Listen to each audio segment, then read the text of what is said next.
تو این مرحله میایم میلگردهای افقی دیواربرشی رو میبندیم.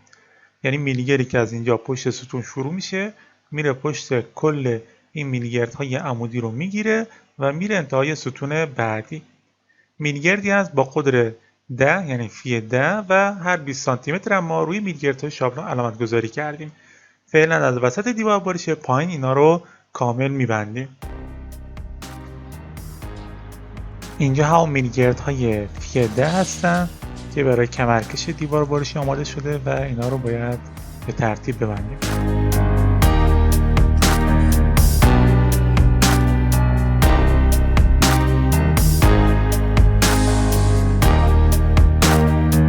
ابتدا یکی از این میلگردهای افقی رو میایم وسط دیواربرشی میبندیم.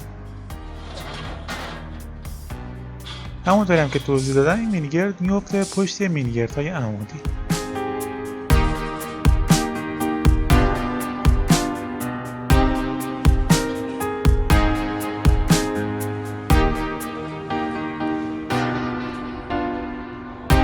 اینجا الان میلگرد افقی وسط دیوار رو انداختم پشت میلگردهای عمودی و روی میلگردهای شابلون یا هم میلگردهای عمودی هم علامت گذاری شده بود.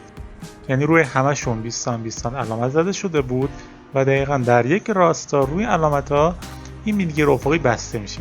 اینجوری دیگه اون میلگرد افقی در یک راستای کاملا افقی هست. اینجا موقعی که میخوایم میلگردهای عمودی رو به میلگرد افقی ببندیم به صورت چشمی اینا رو شابلون میکنه که کاملا تراز قرار گرفته باشن.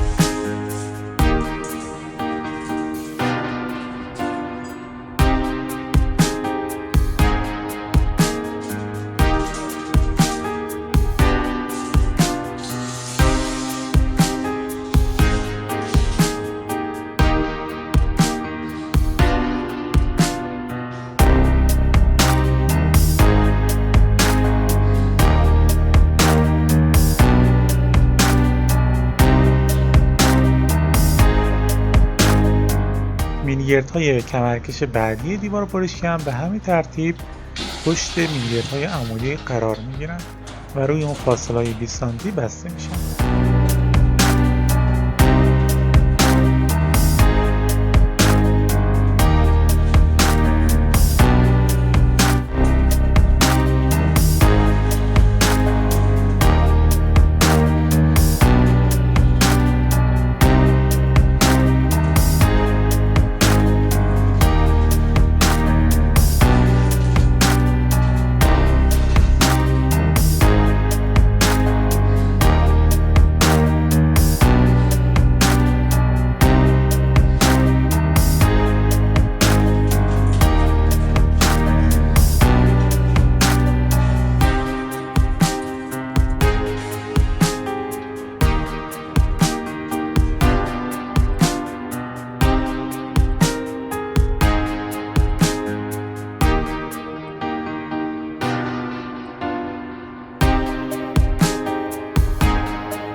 بعد از اینکه آرماتورهای افقی از وسط پایین رو نصب کردیم، بریم از وسط بالا رو هم کاملا اجرا میکنیم. این قسمت دیگه نیاز بشکه به الواره چون ارتفاع بلندتری است.